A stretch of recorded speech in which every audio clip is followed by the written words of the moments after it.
Hello, this is Archie Dunlop with Talking Astrology with Archie on Sunday, March the 12th, 2023. Now, I've got a question for you. What were you doing in October 1983? Can you remember? Were you alive? Well, I can certainly remember what I was doing in October 1983, and specifically, I can remember October the 25th of that year.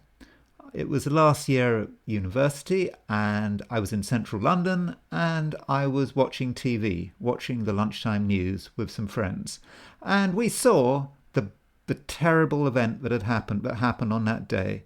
America invaded Grenada. Those bastards are doing what they always do, obsessed with regime change, and they're still doing it, still making the world a worse place, still killing people. So it's nothing new. And I was upset, and I wanted to do something about it. So being in central London, I had that ability. We went on the Underground, I think it was 3 stops, to Bond Street, and we were there, Grosvenor Square, the American Embassy, and we were the first ones there. Within half an hour of hearing the news, we were outside the American Embassy, and we just waited for the demonstration to start. And within half an hour, there were a couple of hundred people, and we were able to shout and scream and express our feelings, and the police turned up, barricades were put up, no one got arrested, everything was fine, and we went home. I suppose that's all we could do. Now, that wasn't the only thing going on in October 1983. 8 days earlier, on October the 17th, 1983, a bank was founded. That bank was the Silicon Valley Bank. And what I'm going to do today is I'm going to set up the horoscope of the Silicon Valley Bank, and I'm going to see if we can tell anything from that chart, even whether we can see why it went belly up today rather than, belly up 2 days ago rather than some other time. And this reminds us that it's not just people that have horoscopes. Dogs can have horoscopes. My dog is a Leo with a moon in Scorpio. And organizations can have horoscopes. Countries can have horoscopes. And we're going to look at the horoscope of the Silicon Valley Bank. But before I do that, as always, I'm going to look at the stars for today on Sunday, March the 12th, 2023. So, the moon continues its movement through... Hold on. There you go. The moon continues its movement through Scorpio. You can see the moon. It's around 21, 22 Scorpio. Now, that means that it's out of the Via Combusta. The Via Combusta is between 15 Libra and 15 Scorpio. So late Scorpio, the moon's position isn't as dire as it used to be. It's still not great, but there's going to be greater stability. And matters are helped by the fact that the moon is making a trine aspect between Mercury, the Sun, and Neptune. Things are suddenly going to get easier. It's going to be easier to express our feelings. There's going to be a natural flow. And ancient astrologer Ptolemy, he wrote that babies born with a favourable aspect between the sun and the moon, have a better chance of living. Remembering that 2,000 years ago, it was, childhood death was very common. So that is a strong sign, having the sun and moon making a favourable aspect. We can express our feelings. We'll have a natural strength, and the male and the female will be in sync with each other. I say that because the moon is a feminine planet, the sun is a masculine planet, and they're in trine. So if you want to express your feelings, Now might be the time to do it. However, be a little careful. You'll notice here that the Sun is around 22 Pisces. Neptune is at, Venus is at 24, 25 Aries, and Neptune is at 24, 25 Pisces. So that means that Venus and Neptune are exactly 30 degrees apart. And when two planets are 30 degrees apart, there is a certain unease. So Venus is a planet of love, Neptune is a planet of confusion. So although there's plenty of emotion flying around, there is going to be an area of confusion. We might get the wrong end of the stick. So in terms of emotion, it's very important not to jump to conclusions. I should also say something about this chart is that you will see that there aren't very many planets in Earth signs. The Earth signs, they are Virgo, Taurus, Capricorn. Pluto's in Capricorn, Uranus is in Taurus, but these are outer planets and they don't really count as Earth. But these are discovered planets. They're not the personal planets, and so there's going to be a certain lack of grounding. And so it's perhaps fortunate that it's a Sunday. Most of us are not working today. Most of us are not involved in making business decisions. So that's a good thing. But if you're dealing with money, business and whatever, you need to make a special effort to be grounded. And I suppose there was a lack of grounding when it came to the Silicon Valley Bank. So let's have a look at its chart, see if we can see what we can see. This is the chart, October the 17th, 1983, for the Silicon Valley Bank. And it is a Libran organization. There you go. There's the Sun in Libra, next to Mercury, next to Pluto. And it's got the Moon in Pisces. So this is an organization that's very stylish. It likes to get on with people. It likes to be, where the action is. And with that Moon in Pisces, it does go with the flow. If this is the thing to do, let's do it, and let's keep doing it, and let's make some money out of it while we're doing it. But there is a problem with this chart. You will see that the Moon is square Jupiter in Sagittarius, and the Moon is opposition Venus and Mars. In astrology, this configuration is known as a T-square. And Jupiter, you will see Jupiter is at 9 Sagittarius, and it's actually square the Venus-Mars midpoint.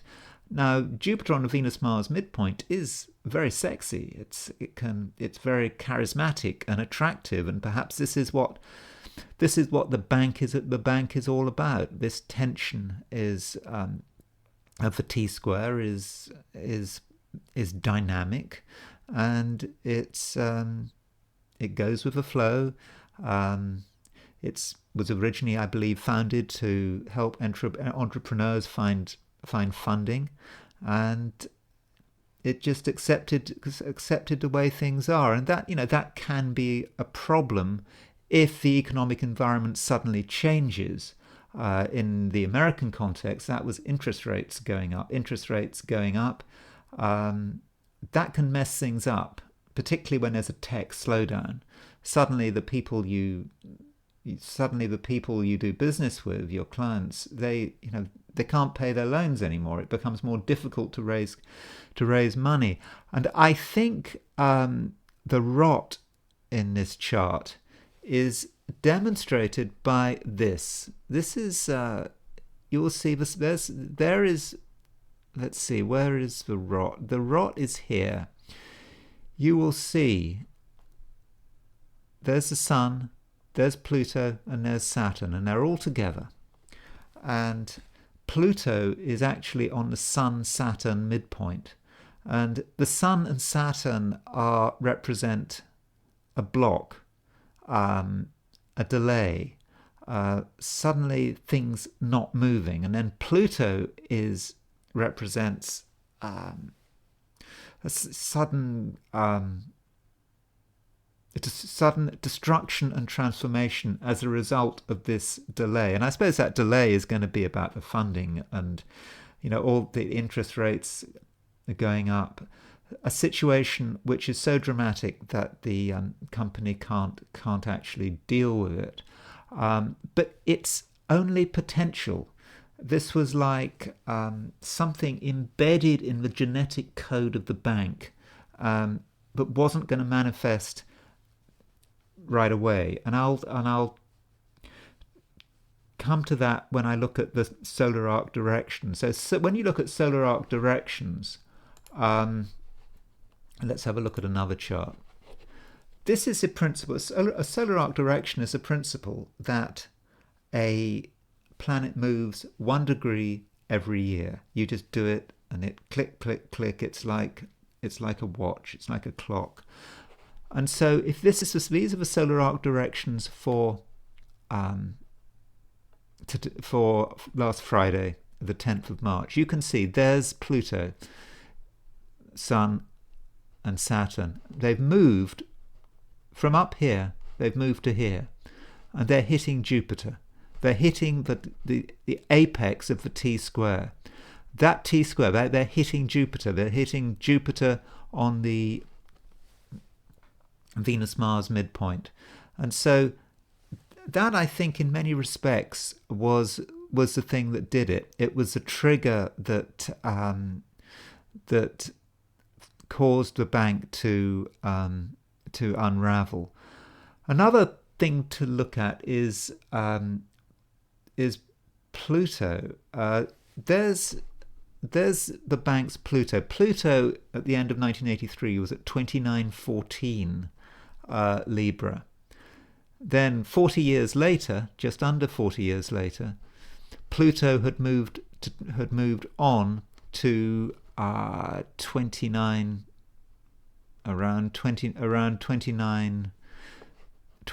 Capricorn.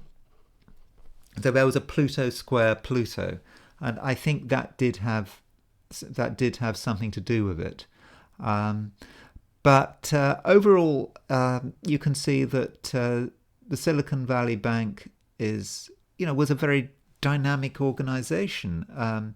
This chart that you're looking at, if you'd been looking at it in 1983, well, it's a bit scary, but it does have a dynamism there. And people who had invested in this bank, who had bought shares in this bank, would have done very well until right at the end. So it's not enough just to look at a chart and say, oh, I shouldn't buy shares in this company. I should buy shares in it. You actually have to consider the timing. And of course, matters aren't helped by the fact that the October the 17th is not, we don't know, at least I don't know, when on October the 17th the bank was founded.